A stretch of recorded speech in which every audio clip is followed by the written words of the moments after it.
What's going on? It's your boy DameSmiff, and today we're gonna talk about lyrics, and we're gonna talk about how I actually kind of like pay attention to lyrics and listen to it. And so, if you're ready for this conversation and you would like to see what this is about, make sure you like, share, and subscribe because this channel is great for artists who are looking for a way to understand the music industry, kind of like break down a little bit of their musicianship, and kind of like pick our brains as musicians and have greater conversations. So, lyricism. Now, when we think about lyricism, we think about rhyming words and like being in rhythm and like complicated stuff, cool stuff, provocative stuff, right? All these different things. It's cool. It's cute, right? It's cool. The thing that I think most fans kind of miss about lyricism is the technicality behind it, okay? And so when we see most people talk about lyricism, we go for the words, right? And the words, the double entendre, triple entendres, maybe the punchlines. We hear all these different cool things, right? But you rarely hear a fan have a conversation about enunciation, pronunciation, alliteration, things like that. Sometimes you may get some nerds, some hip hop nerds, especially where you hear things like breath control, right? Simple stuff like that. That's cool. But when you start to get into like crafting something that makes the fan feel something, it gets a lot deeper than like being in a battle rap and just, making the. It starts to become something where like these words sit in people's heart and start to change how they think every day they come back to your song, right?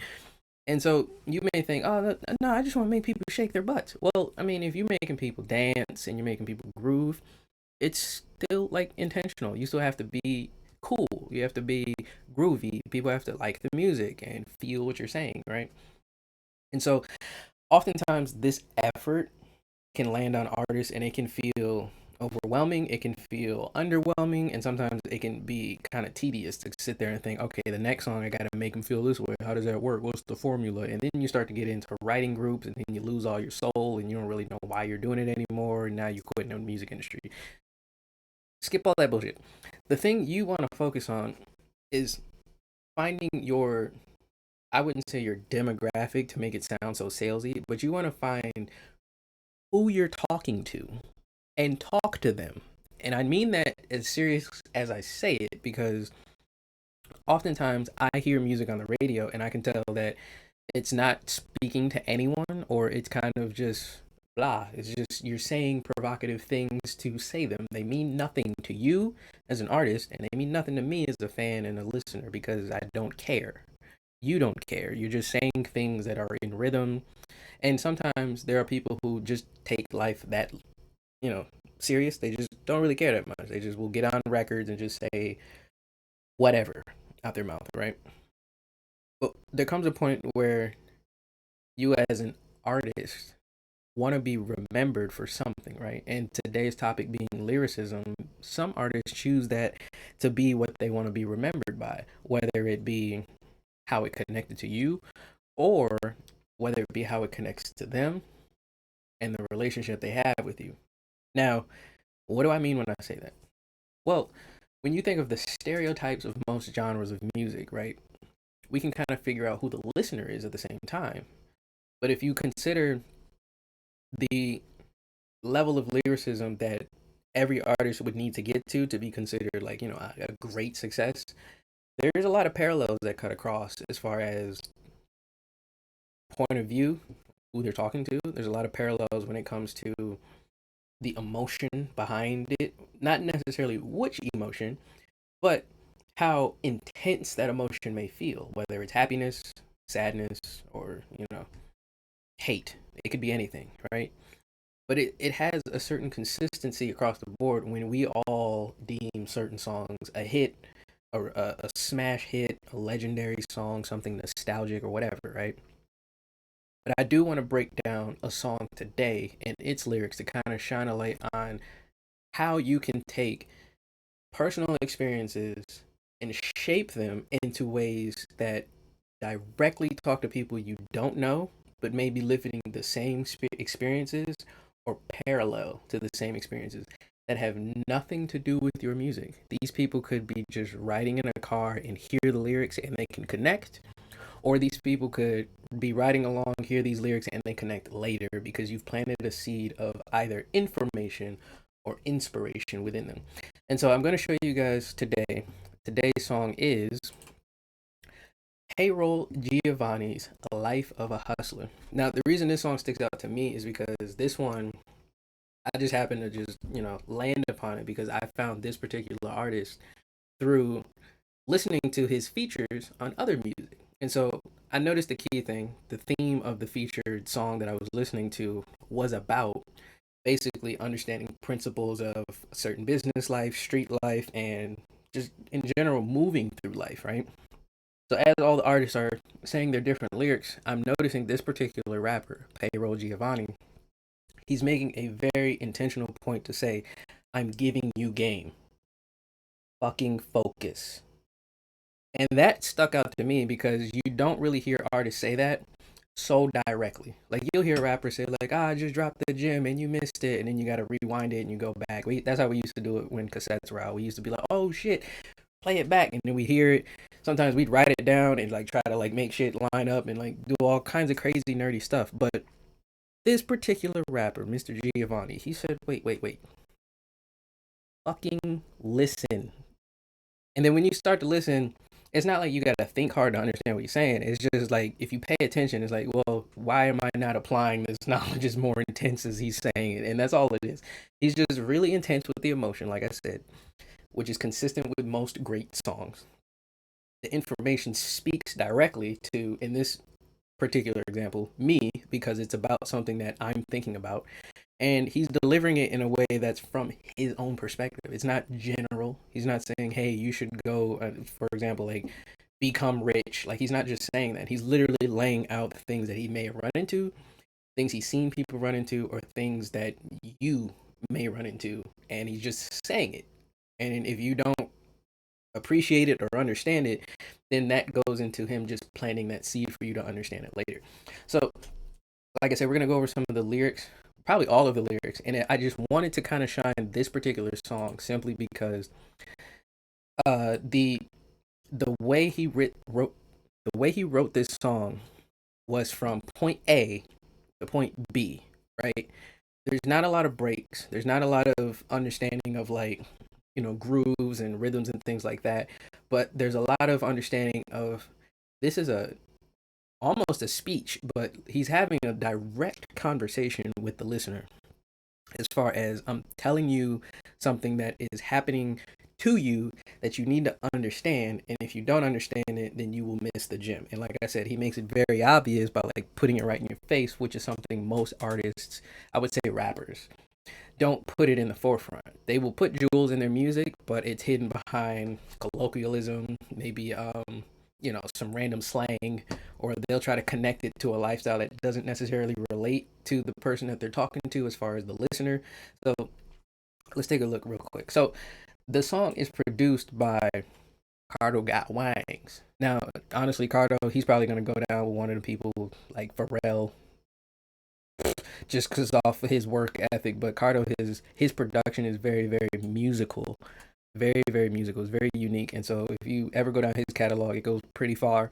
You're going to see you're going to hear a lot of really, really good sounds. And so Life of a Hustler by Payroll Giovanni, featuring Tamara Jewel. I hope I'm saying that right. Tamara Jewel.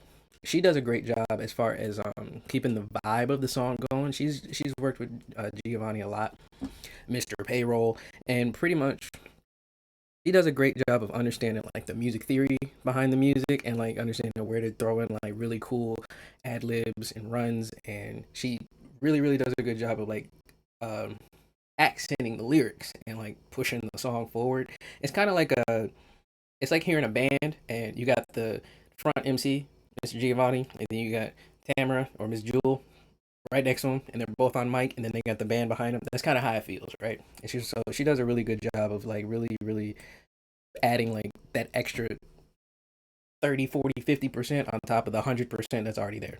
So the song starts off, if I could remember, it basically starts off with the intro of the beat, Miss Jewel is basically vibing and bringing the song forward, and Giovanni comes in like this. I sacrificed so much, put so much in my bag. I picked up other slack. Don't ever question my facts. I'm progressing, in fact, but I'm feeling like it's chains on me. They don't see the grind, they just see the watch and chain on me.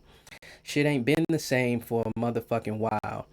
See my face, but they can see the pain in a motherfucking smile. I'm assuming they censored that one, but not the line before it. So, I done been betrayed, been played, seen motherfuckers get sprayed. So we stop right there.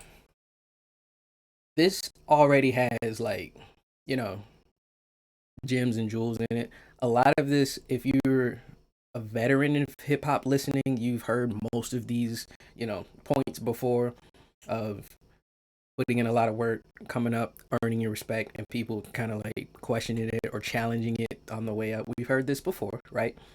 But I think the point is that this is just a snapshot of what's coming ahead. So he continues. One foot in the game while wrapping up my mixtape. We can pause it right there. What does he mean by one foot in the game? So this is kind of what I was talking about when I say the criminality in the music industry and how it connects a lot of musicians.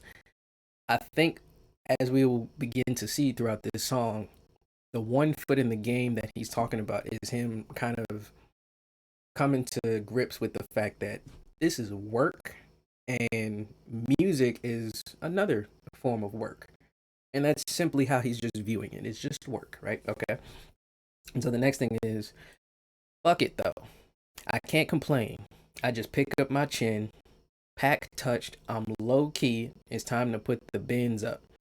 I've been in the zone. I don't see or talk to friends much. Let's pause right there.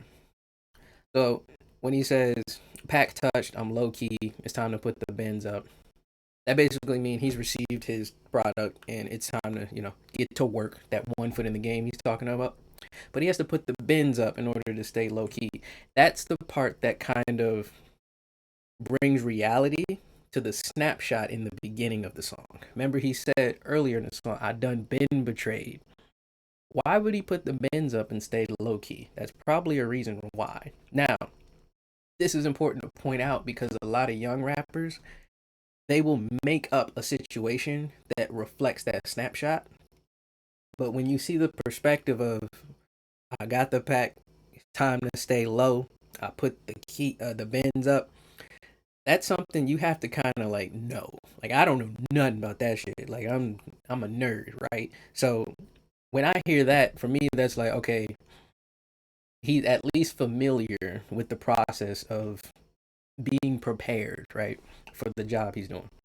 And then it continues and said, uh, I've been in the zone. I don't see or talk to friends much. That's one thing that I think I talked about recently was that when you're trying to be successful, the consistency it takes, most people can't really grip it.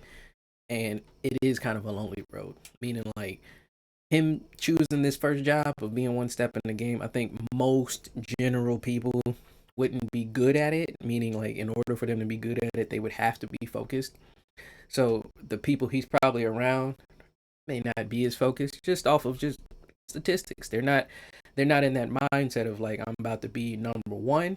Maybe they're in the mindset of I want to be comfortable. So he can't really be around that if he wants to be number one. But they know it's love. Okay, so that's actually a great thing. That's not common where people don't talk to you and they kind of can understand it. But that's a great position to be in. Remember that as an artist. If you call me, I'm gonna pick up. That's a good thing too. You want to be responsive as an artist. I had to learn this. There was a point in time where I would not pick up the phone for the same reason. I was trying to be focused, and I felt like being more focused would be the solution to the problems I'm seeing. And what he's talking about, and probably will go into, will definitely shine a light on that. And then he continues and said, "Go through it. Never give up. Find balance if you trip up." I don't know how many rappers will say a line like that, but let's kind of like unpack that for a second. Go through it, never give up, find balance if you trip up. So when he says go through it, we already know he's in the streets, right? So what does that mean to a listener that's not in the streets, right? This is one of those general lines, general points that you can really, really connect with more people. But if you add the context before what we were talking about, this will connect more people because they will be in situations where they may feel, you know, they were in a similar lifestyle, or maybe they can relate to maybe being betrayed because you were trying to be, great, or maybe going through this lonely, successful phase is difficult for you, but you need to go through it, never give up, and find balance if you do trip up. And he continues and said, motherfuckers run their mouth while the hustlers run their shit up. We've heard that before, right? You with us or you against us. Y'all are authentic or pretenders. So this is where that focus comes in, where you start to see, this is pretty much around the world, where you start to see people kind of question their network. Like, are you really on the same page as me? Are you trying to do the same things as me? That's all he's really saying here. Motherfuckers threatened when they see that you can peep their whole agenda. So this is actually one thing that affects hip hop a lot. People being threatened when you can understand their agenda. Now, what does that really look like? So let's take like a random example, hypothetical. It's not real. Let's say you're in the studio and you're collabing with an artist, right? And this artist decides that they want to make a song that's going to push, let's say, environmental changes. Like they want to make a song, "We Are the World," and we're gonna save the fish in the ocean, right? And so when you figure that out, understanding that you can either be a threat or a help to that agenda. Now, why is it so polarizing? Simply because people are polarizing. And this is kind of the betrayal thing Giovanni is talking about. It's a nature you're dealing with. You're not dealing with principles of like, there are things I want to do and I'll be okay with you stepping in the way of that. That's not a principle. That's almost like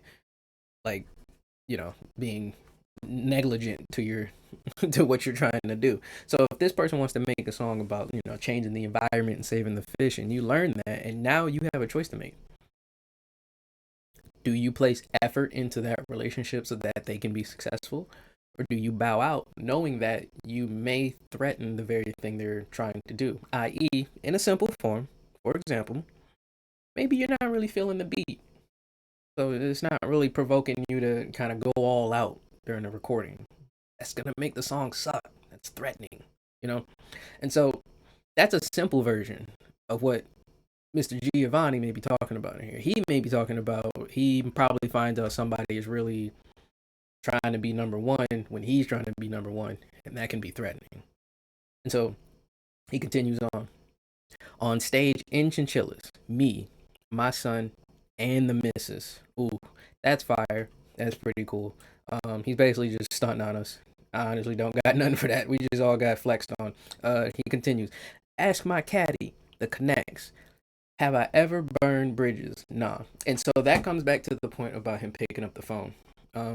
Burning bridges is one thing I've heard people mention as a musician. They were always saying like, they want to be able to have that connection with people as far as being on a good page with people. You don't want people to have a bad taste in their mouth about you, because you're just like the threatening against their agenda. You're just kind of setting yourself up to just be in their way, and you don't want that. And so he continues and says, I ain't burn them or cross them, but the bridges I crossed them. With the work, then we off. Then back home, I'm exhausted. Broke, burden ass motherfuckers always speaking on bosses. While bosses seeking more money, my ass, I don't know what that word is. They actually censored it for some reason. And then the next line says, walk in the room silent, but my necklace talking. So that's just a flex bar. The watch say, don't waste my time. Now proceed and be cautious. I think the word right here is not now. I think it's not proceed and be cautious. I don't know. I may hear it differently when I hear it in my headphones, but I don't know. He wrote it, so he's probably right. Had the next line, had to chalk up my losses, had to cherish my gains. So that goes back to the line earlier. It's kind of, this is almost like if you were to go to school for writing, like songwriting, he's almost following a formula here. as far as like responding back to certain key points. But this goes back to I'm trying to find the line. Go through it, never give up, find a balance if you trip. This is where he says, had to chalk up my losses, had to cherish my gains, had to better myself, had to stay out the way, distance myself from the shit that put motherfuckers in the trick bag. So, this is a good recall to the one foot in the game line that he's talking about. He eventually had to distance himself from shit that will put him in the trick bag. He's going to go into detail about what the trick bag is, but that's one of the things when I talk about the criminality in the music industry that every artist seems to figure out. Everyone that wants to be good at music business figures out that there's a trick bag waiting for them with their name on it, and they need to figure out how to run from that shit. So I kind of just want to point it out to young artists that yeah, they are right. Like, I'm not in this lifestyle. I don't know what he's, I've never experienced any of this stuff, but if I were to take him serious, then why not take him serious? Like, if there's a trick bag, and if you're a young artist and you're seeing like yourself moving into some kind of criminality and you really want to be successful with music, I would take somebody like Payroll Giovanni's advice kind of serious. I would take this pretty serious. I would kind of distance myself from shit that put motherfuckers in the trick bag. Like, he literally said that. That's what I mean by like heavy-handed ass jewels, like big jewels. I seen the streets sink a motherfucker quick, like some quicksand. It's just a mean bar, just to finish that up. Next, he continues and says, "Me, I got big plans. A mansion's cool, but I need 6, man." Okay, so this is another level set about I would say that addresses the agenda thing, the agenda conversation. When someone says I want 6 mansions, that's a goal that's not comfortable. That's a goal where you have to take a deep breath, pull your britches up, and get ready for work. Okay? But he's obviously saying 1 mansion, that's all right. 2, 3, 4, you got 5, that's dope. I need 6. And so that can be offensive to some people who are not in the same mindset. I've seen people, even on YouTube, where they'll just show you their bank statements, and people will be pissed for some reason. It's not their money, it's not their life. They can't even lose the shit they see, right? But it angers them, and I think this is where the threatened once you see their agenda point comes into play, because now people are saying like, okay, Payroll got like 4 mansions. Why he bought a 5th one? And then you start to see, very negative conversations start to happen. This is where that trick bag starts to roll back into the conversation. So he continues and said, "In all the main cities that I get cash." So that means that if he's in Detroit, if he's in New York, if he goes on to DC, just name 6 cities and then put a mansion in each one, and then wrap your mind around this. This is a musician saying this, right? And this is a musician saying this who had 1 foot in the game. So to get this level of success with the experience he has is either really difficult or really tedious, meaning he sold a lot of songs or he put in his work. And so if you have 6 mansions in 6 cities that you already get money in, that means he's paying property taxes. That means people know him, so he's got to protect all these assets. I'm sure they're not empty mansions. There's like furniture and stuff inside, right? So yeah, people may be a little jealous of a guy who's doing a lot better than them and pushing past maybe their expectations for themselves, and that can lead to trick baggery. So he continues and said, "Spending and not investing will have your pockets slim fast.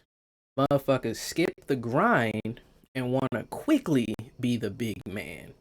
So that's actually 2 lines right there that if you ever talk to any rich dude, like, I'm not rich, but if you talk to like rich dudes, they basically just repeat this shit to you all day in different forms.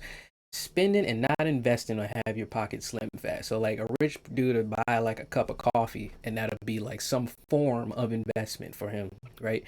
And all Payroll is simply saying is, if you don't understand the words spending, and investment, you will be losing way more than you're earning simply off of the concept, the math equation, okay? And what usually happens is people don't make more than they spend on accident. Usually you spend more than you make on accident. And then the next line he says, "Motherfuckers skip the grind and want to quickly be the big man." Meaning, a lot of people when they realize like if you want to be a successful rapper, you got to put 10 plus, maybe 15 plus years for people to kind of start saying your name without you having to force them. They look at that and be like, how can I make that go faster? Like, I don't really want to do it that quick. So they start doing stupid stuff for clout. And then people start saying their name, and it has nothing to do with music. And that's the grind. And that grind, if you played a video game, you know what grind means. That means you start at rank one, and you got to get every point all the way up to the legendary status or platinum status, right? Same thing with music, same thing with life, same thing with fucking your 9 to 5, the grind. But if you're a lazy person, the grind is unattractive, it's not sexy, you don't want to be a part of it, but you still want the accolades, the respect of the person who did the full grind. So then, how do you feel that you've got it? How does a person who didn't do the grind feel like the big man? They lie. They lie about all the stuff that they're doing. They lie to you, and they have to believe the lie because it has to feel good. How could you, feel like the big man if you don't feel like the big man? And I think that's a poignant point. But like I said, it's a heavy-handed line. Meaning he just says, "Motherfuckers skip the grind and want to quickly be the big man." It's just easy. But if you don't sit and break it down, like I'm doing at 32, most young dudes just skip past this. He continues and says, "Prime example: the pandemic, meaning COVID-19. Goddamn, nigga, was supposed to keep that money flipping and make it last, nigga. But y'all bought chains and made some bitches ass bigger. Now she done moved on, fucking with a cash getter." So he basically explained the lines before about spending and investing, and he pointed out one big flaw that he may have seen was people buying their girlfriends and their lovers a bunch of stuff, but not really investing in maybe their businesses or their families as far as economically, and they were buying maybe liabilities more than assets, and then giving it to a girl that they probably weren't married to, and then she left because she can do that because she's not married and she took what she wanted. And so it continues to say, lessons learned, don't do it again. And that's another thing that is a lesson that people don't learn, is to not do it again. People do realize something is bad, but they will definitely do it again. And so he continues and say, slow dance when you grooving again, meaning when you get there, relax, enjoy it, take a sip of the wine, don't guzzle it, because just like how you lost it, or it took you a while to earn it, it can quickly be gone. And again, that's one of those lines that you kind of got to dig deep into. Slow dance when you grooving again. That's actually kind of fire. That's pretty fire. You should put that on a shirt payroll. Slow dance when you groove again. Put that, sell that to like senior citizens. What fire? Then he says, "Motherfuckers focused on proving the win instead of building in the shadows." So, that's wow. Now that I think about that, let's break that down backwards. So, if you have a person who's trying to prove to yourself that they're really good at what they're doing, they would have to unveil a lot of the things that you are, suspecting. Meaning you know that they're not practicing their instrument. You know they don't know their lyrics, but they got to prove to you now. Versus the person who just comes out and you're like, oh yeah, he's flowing. I can tell he's on beat. He's practiced. I don't need no proof. He's the winner. Which side of the coin would you like to be on? And so he continues and says, "Fuck that party. Fuck them hoes. Go ahead and let your mans know." Meaning, just like he said, you're gonna have to distance yourself from parties where you just get drunk and waste time, hoes where you just having, sex with people you don't really care about and wasting money. And then go ahead and let your mans know you're not really gonna be hanging out with him. It's cool, and he should respect that if he cares. And he continues and says, "You want some other shit because you want some other shit. I don't need another bitch, and I need another flip." Meaning he's looking for opportunities to make income streams. There's other songs he talks about that probably won't go into this one, where he's talking about, you know, buying merch and like trying to get into movies and collaborating with other musicians and things like that. That's a lot different than that game he had his other foot in. You know, he's trying to get out of that. Then he continues and says, "Can you help me with that? If not, cool. I'm a dip. It's all love, my nigga, but I got money to get." Shit simple, but motherfuckers make it confusing. Taking advice from motherfuckers that's losing. Motherfuckers told you to crash out. I told you to cash out. They told you to kill shit. I showed you the cash route. I told you to go legit right after the fast route. I told you look past that shit. Count dough till you pass out. I told you to move different. Told you to lose motherfuckers. Really show your hand. Keep them guessing. Confuse motherfuckers. So that last line is kind of what kind of is this channel. It's this whole thing in a nutshell. It didn't come from this, but I completely agree with this. This is an artist that is being honest with his reality. He's shining a light on the world. Simple. Simple. He's not even, we don't need to go over the lyrics, but it's pretty straightforward. He told you to cash out, but who told you to crash out? When we hear the term crash out in hip hop, what do you think of? What comes to mind? And why do you hear it in the musical genre hip hop? And again, when I talk about the criminality in music, it's not to point fingers. It's just to simply shine a light on it. It's like, if you want to be a rapper, why would you ever crash out? It's not gonna help you, you know, be a better rapper than Nas or be standing next to Nas crashing out. That's not gonna work. He showed you the cash route, meaning he if you ever met Payroll Giovanni and he gave you information about business, he showed you how to get money. But your OG, your mentor, he told you to kill people, meaning there are people who call themselves rappers right now.